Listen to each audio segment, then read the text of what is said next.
Class ইলেভেনের ছাত্রছাত্রীদের জন্যে সহজে ফিজিক্স পার্ট চ্যানেলে আমি হাজির হয়েছি। এতদিন পর্যন্ত তোমরা ক্লাস 12-এর ফিজিক্স ক্লাস দেখছিলে। ইলেভেনের ছাত্রছাত্রীরা বারবার অনুরোধ করছিলে, স্যার 11-এর ক্লাস কবে দেবেন। তো 11-এর ফিজিক্সের প্রথম চ্যাপ্টার তোমাদের হয়ে গেছে, দ্বিতীয় চ্যাপ্টার থেকে আমরা শুরু করছি। যারা আজকে নতুন আমার চ্যানেলে, তারাও দ্বিতীয় চ্যাপ্টার থেকে পড়া শুরু করতে পারো, বুঝতে পারবে। তারপরে আবার আমি প্রথম চ্যাপ্টারটা আবার আপলোড করে দেব। ক্লাস 11-এর ফিজিক্সের দ্বিতীয় চ্যাপ্টার একমাত্রিক গতি শুরু হবে। যারা এখনও আমার চ্যানেল সাবস্ক্রাইব করোনি, তারা সাবস্ক্রাইব করে নাও। সহজে ফিজিক্স পার্ট লিখেই সাবস্ক্রাইব করে নাও। সাবস্ক্রাইব বাটনে চাপ দিলে সাবস্ক্রাইব হয়ে যাবে এবং নতুন নতুন ভিডিও পেতে থাকবে। এখানে ফিজিক্স বিষয়টাকে খুব সহজ করে উপস্থাপন করা হয়, যাতে তোমরা সুবিধা পাও, ফিজিক্স পড়তে ভীতি যাতে দূর হয়ে যায়। আমরা আজকে শুরু করছি একমাত্রিক গতি। একমাত্রিক গতি বলতে আমরা কি বুঝি? যখন কোনো বস্তু কণা একটা সরল রেখায় চলে, একটা বস্তু মনে করা যাক এই বরাবর চলছে, এর এই গতিকে আমরা বলি একমাত্রিক গতি। এর গতি যদি আমার বর্ণনা করতে হয়, তাহলে যদি এটা ও বিন্দু হয়, বস্তুটা যদি পি বিন্দু পর্যন্ত আসে, তাহলে এর পি বিন্দুর অবস্থানটা কোথায় সেটা বোঝানোর জন্য একটা স্থানাঙ্ক নিলে চলে যায়। এটাকে আমরা বলি একমাত্রিক গতি। অর্থাৎ বস্তু যখন একটা সরল রেখায় চলে, তখন তার গতিকে আমরা বলি একমাত্রিক গতি। ঠিক একমাত্রিক গতি যেহেতু পড়ছি, ওই জন্য একমাত্রিক গতিকে সঠিকভাবে বুঝে নিতে হলে আমাদের দ্বিমাত্রিক এবং ত্রিমাত্রিক গতি সম্পর্কে ধারণা থাকা দরকার। যদি একটা বস্তু কোনো তলে চলে, ধরা যাক একটা বস্তু এরকম করে চলছে, তাহলে তার গতি বর্ণনা করতে গেলে দুটো স্থানাঙ্ক লাগবে। কারণ সেক্ষেত্রে লক্ষ্য করো, সে এক্স অক্ষ বরাবর, এটা যদি এক্স অক্ষ হয় এবং এটা যদি ওয়াই অক্ষ হয়, বস্তুটা কিন্তু এক্স অক্ষ বরাবরও তার স্মরণ হচ্ছে, ওয়াই অক্ষ বরাবরও তার স্মরণ হচ্ছে। এক্ষেত্রে দুটো স্থানাঙ্ক লাগে। এরকম গতিকে আমরা বলি দ্বিমাত্রিক গতি, অর্থাৎ একটা তলে গতি। বা আমরা বলতে পারি একটা প্রাসের গতি। প্রাস কি জিনিস? একটা বস্তুকে তুমি জোরে উপরের দিকে ছুড়ে দাও, একটা বলকে ছুড়ে দিলে দেখা যাবে বলটা এরকম করে গিয়ে আস্তে আস্তে এরকম করে পড়ছে। তাহলে বলটা এই যে গেল এবং এই যে ত্বরণ সহ পড়লো, বলটা যখন অভিকর্ষ ত্বরণের ক্রিয়ায় পড়ে আসছে, তখন তার গতিটা এরকম হচ্ছে। অর্থাৎ বস্তুটা উপরের দিকে উঠছে এবং ডান দিকে এগোচ্ছে। মানে ব্যাপারটা কিরকম হচ্ছে? যদি এটা একটা দ্বিমাত্রিক অক্ষ হয় এক্স এবং ওয়াই, বস্তুকে থ্রো করে দিলে এরকম করে এসে পড়ে। অর্থাৎ বস্তু যখন এই উঠছে, তখন উঠছে এবং ডান দিকে সরছে, অর্থাৎ এক্স অক্ষ বরাবর এবং ওয়াই অক্ষ বরাবর তার সরণ হচ্ছে। এরকম গতিকে আমরা বলবো দ্বিমাত্রিক গতি। অর্থাৎ যা প্রকাশ করতে গেলে আমাদের দুটো স্থানাঙ্কের প্রয়োজন হবে, এক্স স্থানাঙ্ক এবং ওয়াই স্থানাঙ্ক। ত্রিমাত্রিক গতি কাকে বলবো? ত্রিমাত্রিক গতি হচ্ছে একটা পাখি মনে করে উঠছে। পাখিটা যখন উঠছে, তখন সামনে যেতে পারে, উঁচুতে উঠতে পারে, আবার অন্য তলে যেতে পারে, একটা তলে যেতে পারে, আবার উপরে উঠতে পারে। তাহলে সেখানে পাখি যখন উঠছে আকাশের উপরে, বাতাসের মধ্যে, তাহলে কিন্তু আমরা সেখানে ত্রিমাত্রিক গতি ফলো করে থাকবো। কারণ একটা বস্তু যদি আমি এই বস্তুটাকে যদি পাখি মনে করি, এ যখন এরকম করে উড়ে যাচ্ছে, মনে করো এরকম করে উঠছে, এরকম করে আঁকা বাঁকা গতি তার হচ্ছে, ফলে সে এক্স অক্ষ বরাবর উঠছে, ওয়াই অক্ষ বরাবরে যাচ্ছে, আবার জেড অক্ষ বরাবরে যাচ্ছে, বিভিন্ন অক্ষ বরাবর যাচ্ছে। এরকম গতিকে আমরা বলি ত্রিমাত্রিক গতি। ত্রিমাত্রিক গতি প্রকাশ করার জন্য আমাদের তিনটে স্থানাঙ্কের প্রয়োজন হয়, এক্স ওয়াই জেড। তাহলে আমরা একমাত্রিক গতি পড়বো। এই চ্যাপ্টারটা আসলে স্মৃতি বিজ্ঞানের অংশ, যেখানে শুধুমাত্র গতিকে নিয়ে আলোচনা করা হবে, গতিটা কেন হচ্ছে তা নিয়ে আলোচনা করা হবে না। ওই জন্য চ্যাপ্টারটার আর এক নাম হচ্ছে স্মৃতি বিজ্ঞান, যেখানে শুধু বস্তুর গতিকে নিয়ে আলোচনা হয়, বস্তুর গতির কারণ নিয়ে কোনো আলোচনা হয় না। আমরা এবার যেটা জানবো সেটা হচ্ছে নির্দেশতন্ত্র বা রেফারেন্স ফ্রেম। নির্দেশতন্ত্র কাকে বলে? নির্দেশতন্ত্র বা রেফারেন্স ফ্রেম। যখন কোনো বস্তুর গতিকে আমরা বর্ণনা করি, তখন পারিপার্শ্বিক বস্তুর সাপেক্ষে তার গতিকে বর্ণনা করি। যেমন আমরা একটা বস্তুর গতি যখন বর্ণনা করছিলাম, তখন এক্স অক্ষ এবং ওয়াই অক্ষের সাপেক্ষে বলছিলাম যে বস্তুটা চলছে, এখানে এক্স অক্ষ এবং ওয়াই অক্ষটা হচ্ছে নির্দেশতন্ত্র। বা যদি আমি এই যেখানে দাঁড়িয়ে পড়াচ্ছি এখান থেকে যদি আমি হাঁটাচলা করি, তাহলে আশেপাশের দেওয়ালগুলো হচ্ছে নির্দেশতন্ত্র, তার সাপেক্ষে আমার স্থান পরিবর্তন হচ্ছে। অর্থাৎ কোনো বস্তুর গতি বর্ণনা করতে গিয়ে পারিপার্শ্বিক বস্তুর সাপেক্ষে তার যদি স্থান পরিবর্তন হয়, তাহলে সেই বস্তুকে আমরা গতিশীল বস্তু বলি, তার সেই ধর্মটাকে আমরা বলি গতি। আর যদি পারিপার্শ্বিক বস্তুর সাপেক্ষে বস্তুর স্থান পরিবর্তন না হয়, তাহলে তার গতিটাকে আমরা বলি স্থিতি, তার অবস্থাটাকে আমরা বলি স্থিতি, তার অবস্থাটাকে আমরা কি বলি? স্থিতি। তাহলে পারিপার্শ্বিক বস্তুর সাপেক্ষে এই যে গতির তুলনা করছি বা স্থিতির তুলনা করছি, এই পারিপার্শ্বিক বস্তুটাকে বলা হয় নির্দেশতন্ত্র বা রেফারেন্স ফ্রেম। সেই নির্দেশতন্ত্র হতে পারে দ্বিমাত্রিক, সেই নির্দেশতন্ত্র হতে পারে একমাত্রিক। যেমন দেখো, এটা হচ্ছে একমাত্রিক নির্দেশতন্ত্র, এটা হচ্ছে এক্স অক্ষ, এটা মূলবিন্দু ও। যদি মূলবিন্দু ও এর সাপেক্ষে একটা বস্তুকণার অবস্থান পিতে হয়, তাহলে এটা কিন্তু একটা সরল রেখায় হচ্ছে, এটা হচ্ছে একমাত্রিক গতি। কারণ এখানে এক্স অক্ষ নিলেই এক্স অক্ষের সাপেক্ষে তুমি বলতে পারো যে বস্তুটার অবস্থান কোথায়। বস্তুটা যদি এক্স অক্ষ বরাবর এ দূরত্ব চলে যায়, তাহলে আমরা বলতে পারি ওপি সমান এ। সেটার জন্য আমার নির্দেশতন্ত্র লাগছে কটা? শুধুমাত্র এক্স অক্ষ। তাহলে এটা হচ্ছে একমাত্রিক নির্দেশতন্ত্র, এটা দ্বিমাত্রিক নির্দেশতন্ত্র। দ্বিমাত্রিক নির্দেশতন্ত্রে একটা বিন্দুর স্থানাঙ্ক থাকবে দুটো, এক্স এবং ওয়াই। ঠিক তদ্রূপভাবে ত্রিমাত্রিক নির্দেশতন্ত্র হতে পারে। ধরা যাক বস্তুটা ও থেকে পি অবস্থানে গেল, ও থেকে পি দূরত্ব যে গেল সেটা মনে করো আর দূরত্ব গেল। আমরা এই আর এর মান কিন্তু এই নির্দেশতন্ত্র ব্যবহার করে বের করতে পারি ওপি ডিস্টেন্সটা কত। কি করে বের করতে পারি? ওপি এর স্থানাঙ্ক যদি এক্স এবং ওয়াই হয়, তাহলে এখান থেকে এই পর্যন্ত দূরত্বটা হচ্ছে ওয়াই এবং এটা হচ্ছে এক্স। তাহলে আমরা যদি এখানে অতিভুজ স্কয়ার ইকুয়াল টু লম্ব স্কয়ার প্লাস ভূমি স্কয়ার করি, তাহলে এখান থেকে আমরা পেতে পারি R square equal to X square plus Y square. That means R equal to root under X square plus Y square. এইভাবে আমরা বস্তুর অবস্থান নির্ণয় করতে পারি। এটা দ্বিমাত্রিক নির্দেশতন্ত্র। ঠিক তদ্রূপভাবে ত্রিমাত্রিক নির্দেশতন্ত্র কিন্তু হতে পারে। ত্রিমাত্রিক নির্দেশতন্ত্রটা কিরকম একটু দেখে নেওয়া যাক। ধরা যাক, মনে করো এটা ওয়াই অক্ষ, আর এটা মনে করা যাক এক্স অক্ষ, এটা হচ্ছে জেড অক্ষ। এইখানে একটা বস্তু বিন্দু আছে, এটা হচ্ছে ও বিন্দু, এটা পি বিন্দু। ত্রিমাত্রিক দেশে একটা বস্তু চলছে, স্পেস দিয়ে চলছে, যার কোনো এক মুহূর্তে স্থানাঙ্ক হচ্ছে এক্স কমা ওয়াই কমা জেড। তাহলে মূল বিন্দু থেকে সে কতটা দূরত্ব গেছে? ধরা যাক আর দূরত্ব। এই আর দূরত্বের মান আমরা ক্যালকুলেশন করব। খেয়াল করে দেখো, যদি আমরা এখান থেকে একটা পারপেন্ডিকুলার ড্র করি এক্স ওয়াই তলে, তাহলে এই দূরত্বটার মান কিন্তু হবে জেড, কারণ তোমার জেড অক্ষ বরাবর সরণ হচ্ছে। যদি বুঝতে অসুবিধা হয়, তোমরা আমি একটা ফিগার দেখাচ্ছি, বোঝার চেষ্টা করো। এই ওয়াই অক্ষটা আমরা এইভাবে নিলাম, এটা এক্স অক্ষ এবং এটা মনে করো জেড অক্ষ। নিশ্চয়ই দেখতে পাচ্ছ, অক্ষগুলো দেখে বোঝার চেষ্টা করো। এটা এক্স অক্ষ, এটা ওয়াই অক্ষ, এটা হচ্ছে এক্স অক্ষ, এটা হচ্ছে জেড অক্ষ। এই যে ওয়াই বরাবর ধরেছি, এটা এক্সটা আসলে এরকম করে আছে, তো এরকম করে তার বোর্ডে আঁকা সম্ভব নয়, সেই জন্য এটা এরকম করে দেখানো হয়েছে। ওয়াই এর সঙ্গে এক্স অক্ষের কোণটা কিন্তু 90 ডিগ্রি। এটা এক্স অক্ষ, এটা ওয়াই অক্ষ, এটা কোন অক্ষ? জেড অক্ষ। এখানে একটা বিন্দু রয়েছে, বিন্দু বস্তু রয়েছে, সেই বিন্দুর স্থানাঙ্ক হচ্ছে এক্স ওয়াই জেড।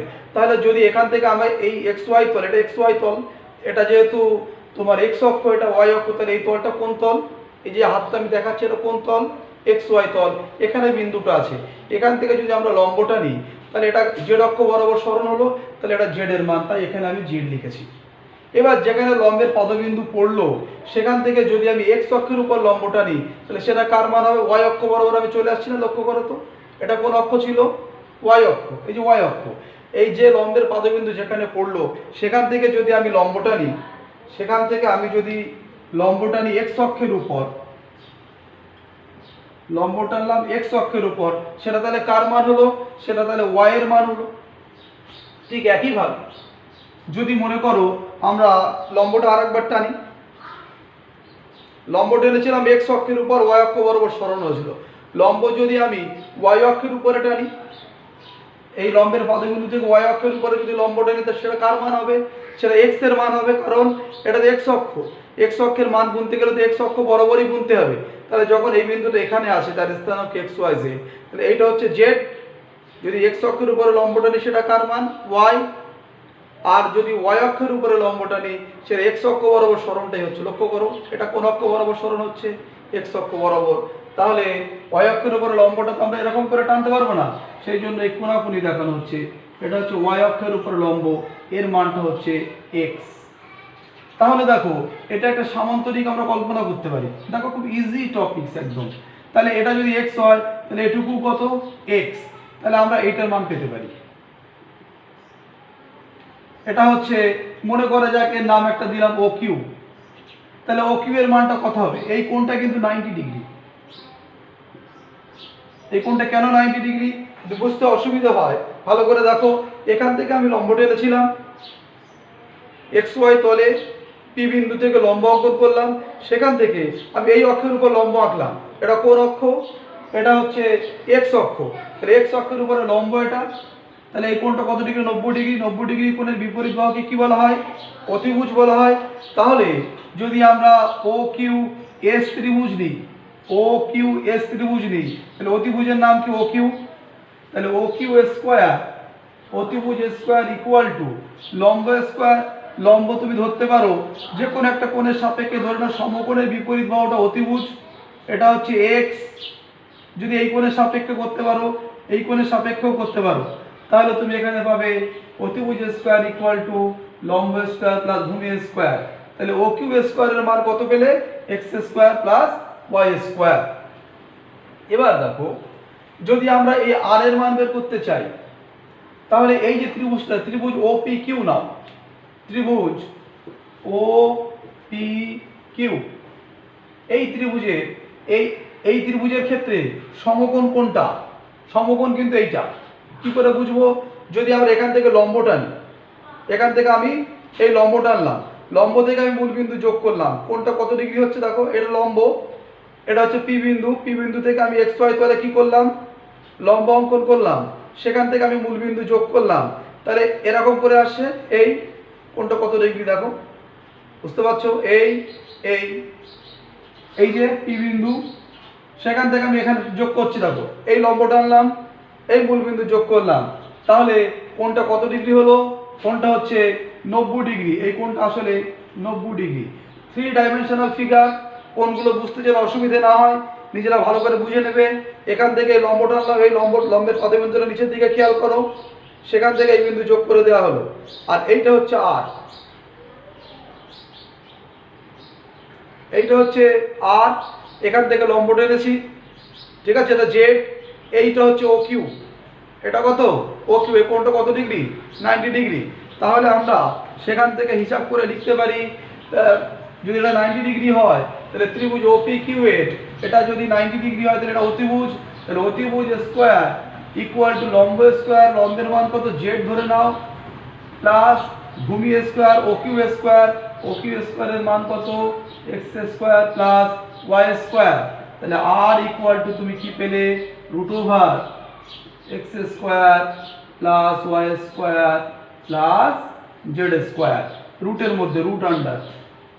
তাহলে ত্রিমাত্রিক দেশে কোনো একটা বিন্দুর স্থানাঙ্ক যদি এক্স ওয়াই জেড হয়, তাহলে ওই বস্তু বিন্দুটা মূল বিন্দু থেকে কত দূরে আছে তা আমরা কিন্তু এই এক্স ওয়াই জেড নির্দেশতন্ত্র ব্যবহার করে বের করতে এইভাবে পারি। আর এর মান তাহলে কি হলো? Root over X square plus Y square plus Z square. Very easy. তোমরা তিনটে পেন ধরে নেবে, একটা পি বিন্দু ধরে সেখান থেকে লম্ব আঁকবে, লম্ব যেখানে পড়লো এক্স ওয়াই তলে সেখান থেকে এক্স অক্ষের উপর লম্ব টানবে, ওয়াই অক্ষের উপরে লম্ব টানবে, টেনে ভাববে যে মানগুলো কিভাবে হচ্ছে, ঠিক আমি যেভাবে বললাম তোমাদেরকে। এই যে নির্দেশতন্ত্রটা আমরা দেখাচ্ছি এটা হচ্ছে কার্টেসীয় নির্দেশতন্ত্র। এটাকে আমরা কি বলি? কার্টেসীয়। ফরাসি বিজ্ঞানী, ফরাসি গণিতজ্ঞ ডেকার্তের নাম অনুসারে একে বলা হয় কার্টেসীয় নির্দেশতন্ত্র। তাহলে আমরা নির্দেশতন্ত্র শিখছি। এবার আমাদের আর একটা নির্দেশতন্ত্র শিখতে হবে, সেটা হচ্ছে পোলার নির্দেশতন্ত্র। পোলার পোলার নির্দেশতন্ত্র সেটা কিরকম ভালো করে দেখো। কার্টেসীয়র সঙ্গে পোলার নির্দেশতন্ত্রের আমরা সম্পর্ক বের করব।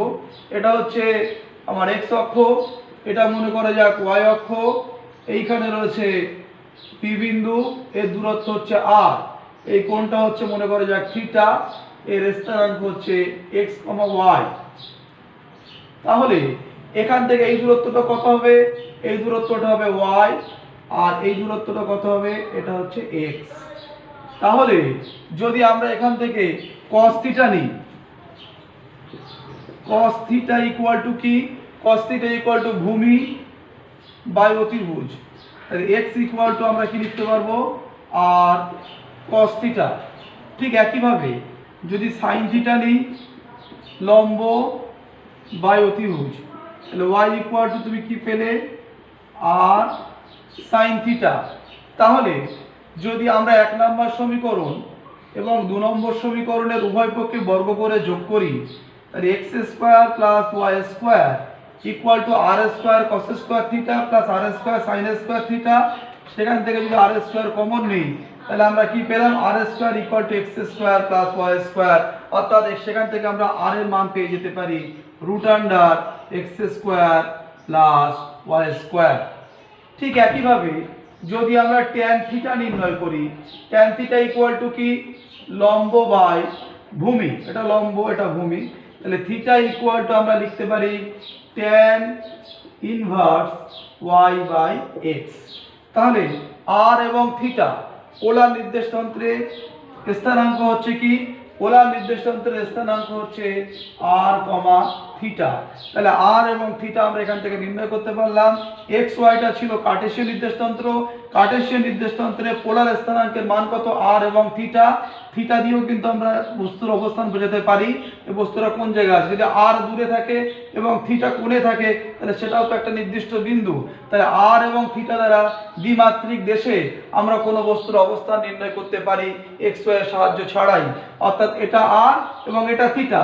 যদি থিটার মান চেঞ্জ হয়, বস্তুর অবস্থান চেঞ্জ হবে, r এর মান চেঞ্জ হলে বস্তুর অবস্থান কি হবে? চেঞ্জ হবে। তাহলে r এবং থিটা দ্বারা আমরা বস্তুর অবস্থান নির্ণয় করলাম। তাহলে কার্টেসীয়ের সঙ্গে পোলারের আমরা সম্পর্ক নির্ণয় করলাম। আশা করা যায় তোমাদের এ পর্যন্ত লেখা হয়ে গেছে। এবার আরেকটা নির্দেশতন্ত্র আছে, যদি ওটা তোমাদের সিলেবাস অতটা দরকারি নয়, সেটা হচ্ছে গোলীয় নির্দেশতন্ত্র। সেটা আমরা কিভাবে নির্ণয় করি? লক্ষ্য করো, গোলীয় নির্দেশতন্ত্রের শুধুমাত্র আমরা স্থানাঙ্কগুলো বুঝে নেব। গোলীয় নির্দেশতন্ত্র ত্রিমাত্রিক, ছবি একটা এঁকে নাও। কোন একটা পয়েন্ট এখানে আছে P, এটা O বিন্দু, এখান থেকে এই দূরত্বটা হচ্ছে r। এই যে r, এটা হচ্ছে ধরা যাক y অক্ষ, এটা মনে করো x অক্ষ, এটা z অক্ষ, এই কোণটা হচ্ছে থিটা। তাহলে r এবং থিটা পেলাম। আর একটা হচ্ছে এখান থেকে যদি আমরা পারপেন্ডিকুলার ড্র করি, সেটা মনে করো p ড্যাশ। তা সেটা যদি p ড্যাশ হয়ে থাকে, তাহলে আমরা এখান থেকে এই p ড্যাশকে যোগ করলাম, লম্বের পাদবিন্দুকে যোগ করে যে কোণটা তৈরি হলো সেটাকে বলা হয় ফাই। তাহলে p বিন্দুর স্থানাঙ্ক হচ্ছে r থিটা এবং ফাই। আমরা এই r থিটা ফাই এর সঙ্গে x y z এর সম্পর্ক নির্ণয় করতে পারি, যদিও তোমাদের প্রয়োজন নয় বলে করা হলো না। শুধুমাত্র বোঝানো হলো গোলীয় নির্দেশতন্ত্রের তিনটে স্থানাঙ্ক r, এবং এটা যখন এই অক্ষের সঙ্গে যে কোণটা তৈরি করলো সেটা হচ্ছে থিটা, আর এর লম্বের পাদবিন্দু মূল বিন্দুর সঙ্গে যোগ করলে যে কোণটা তৈরি করলো সেটা হচ্ছে ফাই। আর থিটা ফাই দ্বারা আমরা নির্দেশ করি।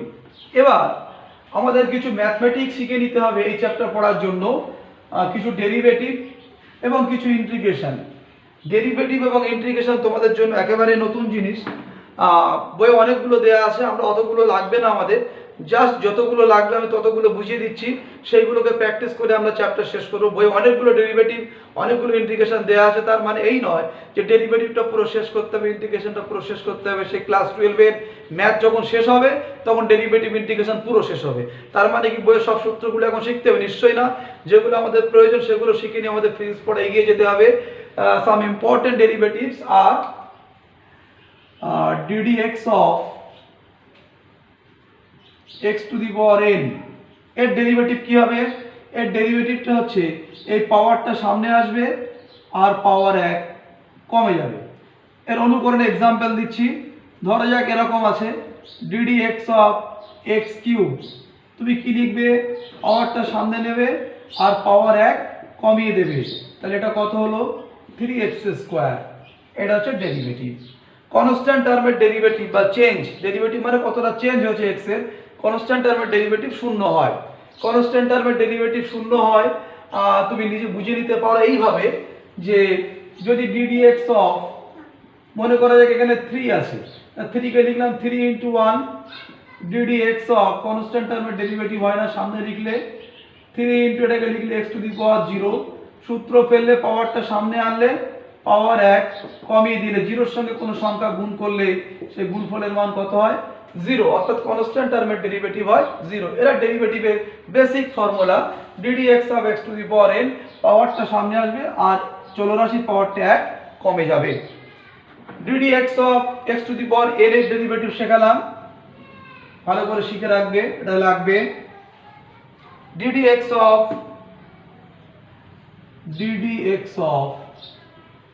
sin x, এর ডেরিভেটিভ হচ্ছে মনে রাখবে cos x। ddx অফ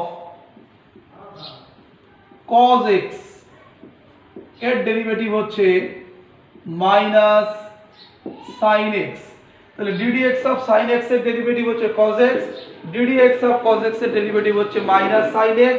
ঠিক তদ্রূপ ddx অফ, মনে করা যাক log e বেজ x, এর ডেরিভেটিভ হচ্ছে 1/x। তাহলে এইভাবে আমরা এই কটা ডেরিভেটিভ, চারটি ডেরিভেটিভ বললাম, ddx of x two the power n, ddx of sin x, ddx of cos x, ddx of log x, এর ডেরিভেটিভগুলো এরকম হবে। এই ডেরিভেটিভগুলো আমাদের মনে রাখতে হবে, এটা হচ্ছে বেস e। এইগুলোর উপর বিভিন্ন ফর্মুলা আমাদের কাজে লাগবে। এবার এইগুলো করলে তোমার 11, 12 প্রায় শেষ হয়ে যাবে ফিজিক্স পড়া, শুধু এই কটা জানা থাকলেই। মনে রাখবে যে sin x এর ডেরিভেটিভ হয় cos x, cos x এর হয় মাইনাস sin x, এখানে c দিয়ে শুরু হলে এখানে মাইনাস চিহ্ন আসে। log x এর ডেরিভেটিভ 1/x।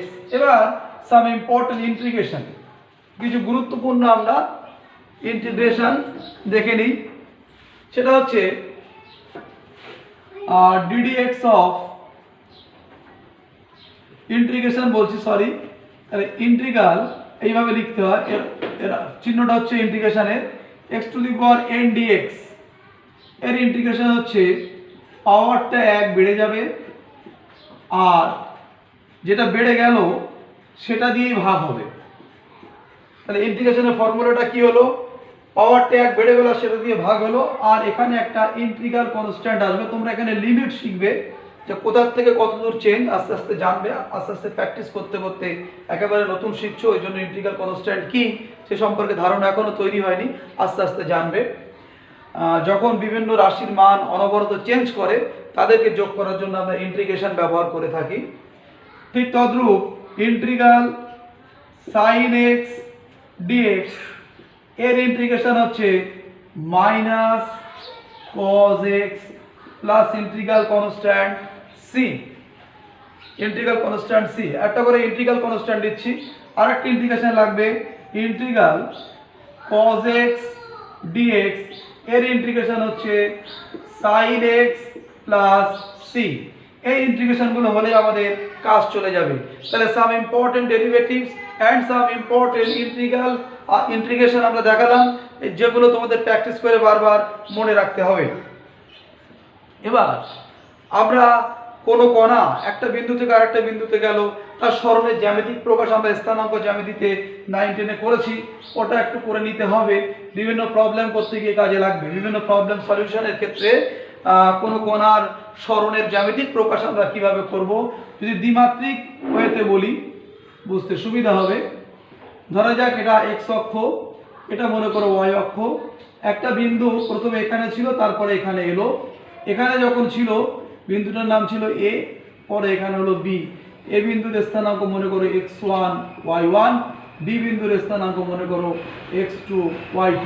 তাহলে এ থেকে বি এই দূরত্বটা কত? আমরা এখান থেকে একটা পারপেন্ডিকুলার ড্র করে নিলাম, এখান থেকে একটা পারপেন্ডিকুলার ড্র করে নিলাম। এই ডিসটেন্সটা তাহলে কত? x1। এটা কত? y1। এখান থেকে এই ডিসটেন্সটা কত? y2। এখান থেকে এই ডিসটেন্সটা কত? x2। এটা মূল বিন্দু। তাহলে আমাদের এই পর্যন্ত দূরত্ব কত হবে? পুরোটা যদি x2 হয়, x2 থেকে x1 বাদ দিলে এটা হচ্ছে x2 - x1। পুরোটা যদি y2 হয়, এটা y1 হলে এটা y1, তাহলে এইটুকু কত হবে? y2 - y1। তাহলে এখানে যদি একটা নাম দিই c, তাহলে ত্রিভুজ ABC থেকে, ত্রিভুজ ABC থেকে আমরা কিন্তু AB এর মান পেতে পারি। AB টা হচ্ছে অতিভুজ, তাহলে অতিভুজ স্কয়ার ইকুয়াল টু লম্ব y2 - y1 স্কয়ার প্লাস ভূমি x2 - x1 তার স্কয়ার। That means AB equal to root under x2 - x1 তার স্কয়ার প্লাস y2 - y1 তার স্কয়ার। তাহলে আমরা দুই বিন্দু দূরত্ব বার করার ফর্মুলা পেয়ে গেলাম। যদি এটা স্থানাঙ্ক, যদি আরেকটা অক্ষ থাকতো, অর্থাৎ আরেকটা অক্ষ যদি z অক্ষ থাকতো, তাহলে এর স্থানাঙ্ক আরেকটা হতো z1, এর হতো z2, তখন এখানে আরেকটা টার্মস আসতো z2 - z1 তার স্কয়ার, অর্থাৎ x2 - x1 square plus y2 - y1 square plus z2 - z1 square. আমরা যখন ত্রিমাত্রিক দেশে p বিন্দুর স্থানাঙ্ক x y z ধরেছিলাম, সেখানে দেখিয়েছিলাম r √x square plus y square plus z square. যেহেতু সেটা মূল বিন্দু থেকে দূরত্বটা ছিল, মূল বিন্দুর স্থানাঙ্ক 0 0 0, ওই জন্য আসলে কিন্তু x - 0 তার স্কয়ার প্লাস y - 0 তার স্কয়ার প্লাস z - 0 তার স্কয়ার হয়েছিল। অর্থাৎ সেক্ষেত্রে আমরা r এর মান পেয়েছিলাম √x square plus y square plus z square. কিভাবে হয়েছিল সেটা আমি পারপেন্ডিকুলার ড্র করে এরকম করে ধরে দেখিয়ে দিয়েছিলাম। ঠিক তদ্রূপ কিন্তু এটা হলো, এটা হচ্ছে সরণের জ্যামিতিক প্রকাশ। এবার তোমাদের বইতে দ্রুতি বেগ এসব নিয়ে আলোচনা আছে। তোমরা দ্রুতি বেগ সম্পর্কে জানো। তোমরা যেটা জানো না সেটা হচ্ছে তাৎক্ষণিক দ্রুতি কি জিনিস। দ্রুতিকে আমরা ভি চিহ্ন দিয়ে প্রকাশ করি। ধরা যাক একটা কণা এরকম করে আছে, এটা হচ্ছে x অক্ষ, একটা x অক্ষ আর একটা হচ্ছে সময় অক্ষ। তাহলে এটা হচ্ছে মনে করা যাক সময় অক্ষ। তো সময়ের সঙ্গে সঙ্গে তার সরণের মান চেঞ্জ হচ্ছে।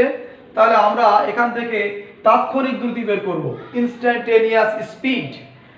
ধরা যাক অসম বেগে চলছে কণাটা, কণাটা কিরকম করে চলছে? অসমভাবে চলছে। তখন আমরা তাৎক্ষণিক দ্রুতি বা তাৎক্ষণিক বেগ বের করতে পারি। কণাটা এরকম করে চলছে, তাহলে এখানে একটা পয়েন্ট, এখানে একটা পয়েন্ট আমরা ধরলাম, এই বিন্দুতে অসম বেগে চলছে। তাহলে তার তাৎক্ষণিক বেগ বা তাৎক্ষণিক দ্রুতি কত, সেটা যখন নির্ণয় করতে হবে এই পয়েন্টে, মনে করে এ পয়েন্ট বি পয়েন্ট, দুটো পয়েন্টে তাৎক্ষণিক বেগ তো একই নয়, কারণ অসম বেগ। দেখো এখান থেকে যদি তুমি বেগ নির্ণয় করো, বেগ মানে আমরা জানি সরণ বা সময়, এখান থেকে পারপেন্ডিকুলার টেনে নিলাম এই x বাই এই t, এখান থেকে পারপেন্ডিকুলার টেনে নিলাম এই x, এটা হচ্ছে x, এটা হচ্ছে t, x কে t দিয়ে দূরত্বকে সময় দিয়ে ভাগ করলে আমরা বেগ পেয়ে যাই। তো দূরত্বকে যদি আমরা করি তাহলে বিভিন্ন জায়গায় বেগের মান কি হবে? বিভিন্ন হবে। তাহলে বেগটা কি রকম বেগ? বেগটা হচ্ছে অসম বেগ।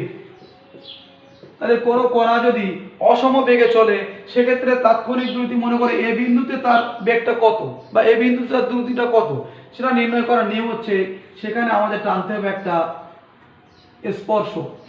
সেই স্পর্শকের যে নতি হবে থিটা, নতি মানে সেই স্পর্শকটা কত কোণে হেলে আছে ভূমির সঙ্গে, সেই থিটাটাকে বলা হবে, সেই থিটার মান যেটা হবে সেটা হচ্ছে, বা এই নতির মান যেটা হবে সেটা হচ্ছে তাৎক্ষণিক দ্রুতি বা তাৎক্ষণিক বেগ। সেটা বের করার জন্য আমরা এরকম করে নিতে পারি। এখান থেকে এই যে ডিসটেন্স এইটা, এখান থেকে দেখো এই দূরত্বটা x এর একটা মান, এখান থেকে এই দূরত্বটা x এর আরেকটা মান। তাহলে এইটুকু কত? এইটুকু হচ্ছে x এর চেঞ্জ। আমরা বলতে পারি x2 - x1, অর্থাৎ x এর পরিবর্তন। x এর পরিবর্তনকে আমরা বলছি ডেল্টা x। ঠিক তদ্রূপ এখান থেকে এই পর্যন্ত যেটা হচ্ছে সেই সময়টাকে আমরা বলছি একটা t, বা এখান থেকে এই পর্যন্ত যেটা হচ্ছে সেটা একটা t। তাহলে এই দুটো এখান থেকে এই পর্যন্ত এবং এই মূল বিন্দু থেকে এই পর্যন্ত এই দূরত্বের যে বিয়োগফল, সেটাকে সময়ের দুটো বিয়োগফল, এটাকে আমরা বলছি ডেল্টা t। অর্থাৎ ডেল্টা t সময়ে তার সরণের পরিবর্তন হলো ডেল্টা x পরিমাণ। তাহলে একক সময়ে সরণের পরিবর্তন কত হলো? Delta x by delta t।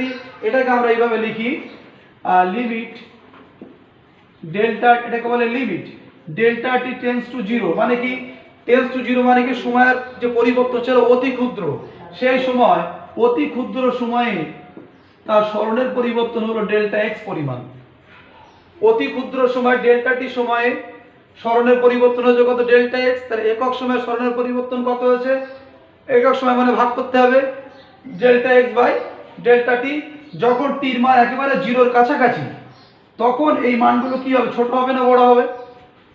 Delta টি হচ্ছে একটু বড়। যদি ডেল্টা টির মান জিরোর একেবারে কাছাকাছি হয়, একেবারে জিরো না কিন্তু ডেল্টা টির মানটা কি জিরোর খুব কাছাকাছি, অর্থাৎ সময়ের পরিবর্তনটা যত ক্ষুদ্র হবে, দেখো সময়ের পরিবর্তনটা ক্ষুদ্র হলো ডেল্টা এক্সটা কি হয়ে যাবে ক্ষুদ্র, সময়ের পরিবর্তন যখন আরো ক্ষুদ্র হলো ডেল্টা এক্সটা কি হবে আরো ক্ষুদ্র হবে, অর্থাৎ ডেল্টা টি যত ক্ষুদ্র হবে ডেল্টা এক্স তত ক্ষুদ্র হবে। ওই জন্য এই ডেল্টা টির যে সীমা সেটা একেবারে জিরোর কাছাকাছি যদি হয় তখন এই ডেল্টা এক্সকে আমরা লিখবো ডিএক্স, আর ডেল্টা টিকে আমরা কি লিখবো ডিটি। এটাকে বলা হয় টি এর সাপেক্ষে এক্স এর চেঞ্জ বা ডেরিভেটিভ, টি এর সাপেক্ষে এক্স এর ডেরিভেটিভ dx বাই ডিটি। এটা লিমিট থেকে আমরা ডেরিভেটিভে আসলাম। তাহলে লিমিটটা এখানে বুঝতে পেরেছো নিশ্চয়ই। লিমিটটা এই জন্য ডেল্টা টির মানটা আমরা আস্তে আস্তে কমাচ্ছি, সেই সময় ডেল্টা এক্স এর মানটা কিভাবে হ্রাস পাচ্ছে সেটা আমরা দেখালাম ডেল্টা এক্স বাই ডেল্টা টি। এটাকে আমরা লিখি কি dx বাই ডিটি। এইটা হচ্ছে তাৎক্ষণিক বেগ বা তাৎক্ষণিক দ্রুতি, তার ফর্মুলা হচ্ছে v equal to dx by dt. যখন এটা সরণ হবে, সরণ দিয়ে করব বেগ দিয়ে করব, তাৎক্ষণিক বেগ এবং তাৎক্ষণিক দ্রুতির একই terms v equal to dx by dt. ঠিক একইভাবে আমাদের তাৎক্ষণিক ত্বরণটা শিখে নিতে হবে। দেখো আমরা এখন যেটা বলবো সেটা হচ্ছে তাৎক্ষণিক ত্বরণ। তাৎক্ষণিক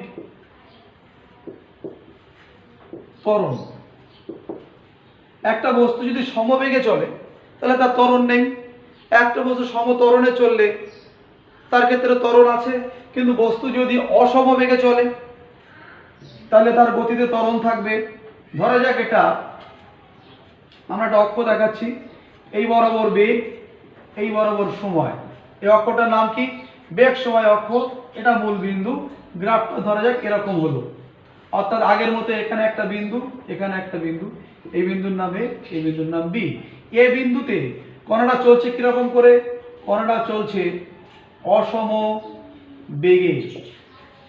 তাহলে তাৎক্ষণিক ত্বরণ বের করতে গেলে এই বিন্দুতে, কিন্তু এই বিন্দুতে ত্বরণটা কত, এই মুহূর্তে ত্বরণটা কত, তার নিয়ম হচ্ছে এখানে তোমাকে কি করতে হবে, একটা স্পর্শক অঙ্কন করতে হবে। ঠিক আছে, একটা স্পর্শক তুমি অঙ্কন করে সেই স্পর্শকের নতি যেটা হলো, যে থিটাটা হলো, সেইটা হচ্ছে কিন্তু তাৎক্ষণিক ত্বরণ। তা বার করার জন্য আমরা এটা যা হাইট সেই হাইট ধরে নিয়ে এখান থেকে পারপেন্ডিকুলার ড্র করে দিলাম। তাহলে বলো তো এই মানটা কি, এই মানটা হচ্ছে ডেল্টা ভি, এই মানটা কি, এই মানটা হচ্ছে ডেল্টা টি, আগের মতো করেই, কারণ এখান থেকে এই পর্যন্ত একটা টি, এখান থেকে পারপেন্ডিকুলার ড্র করলে এটা টি, দুটো টি বিয়োগফলটা কি হবে ডেল্টা টি।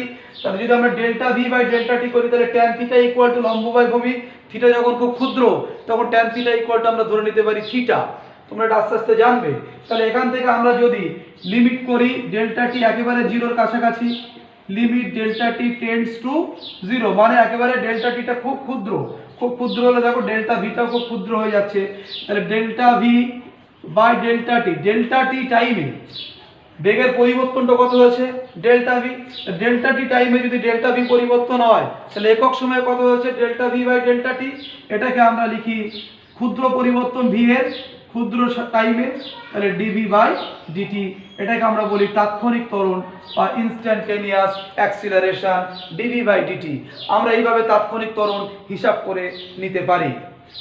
এরপরে একটা অঙ্ক তোমাদের দেওয়া যেতে পারে, ধরা যাক একটা বস্তুর গতি এরকম দেওয়া আছে, গতির সমীকরণ x ইকুয়াল টু মনে করো আছে 8t মাইনাস 6t স্কোয়ার। তোমাকে বের করতে বললো যে 1 সেকেন্ড পরে কণাটির তাৎক্ষণিক বেগ কত হবে। 1 সেকেন্ড পরে কণাটির তাৎক্ষণিক বেগ, তাৎক্ষণিক বেগের ফর্মুলা আমি কি শিখিয়েছি, v equal to dx by dt. অর্থাৎ এটাকে ডেরিভেটিভ করতে হবে টি এর সাপেক্ষে। দেখো কিভাবে ডেরিভেটিভটা হয়, ddt অফ x ডেরিভেটিভ করছি, ঠিক ডান দিকটা ওরকম লিখতে হবে ddt of 8t minus 6t square. এটাকে আমরা ভেঙে লিখতে পারি ddt of 80 minus ddt of 6t square. এইটা ধ্রুবক পদের ডেরিভেটিভ হয় না। t এর সাপেক্ষে t এর ডেরিভেটিভ কি হবে? আমরা ddx অফ করে লিখেছিলাম, এখন t দিয়ে লিখছি। কি বলেছিলাম? পাওয়ারটা কি হবে? পাওয়ারটা সামনে আসবে আর পাওয়ার 1 কি হবে? কমে যাবে।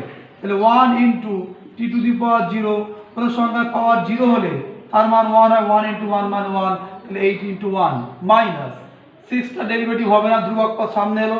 t স্কয়ারের ডেরিভেটিভ কি হবে? পাওয়ারটা সামনে আসবে আর পাওয়ার 1 কমে যাবে, 2 এর থেকে 1 কমে গেলে এত হবে। তাহলে কত হলো? 8 মাইনাস 12t। যদি বলে 1 সেকেন্ড সময়ের পর, আফটার 1 সেকেন্ড, তার তাৎক্ষণিক বেগ বা দ্রুতি কত হবে, তাহলে আমরা dx বাই dt কে v বলতে পারি।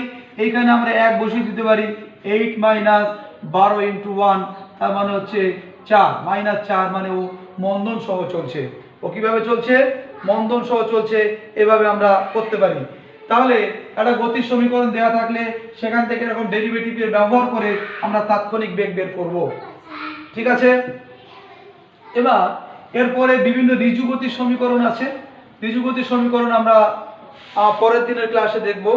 আজকে তোমাদের কি পড়ালাম? মূলত একমাত্রিক গতি, দ্বিমাত্রিক গতি, সব স্থিতি এবং গতি আপেক্ষিক, এটা তোমরা 9 10 এ পড়ে এসেছো।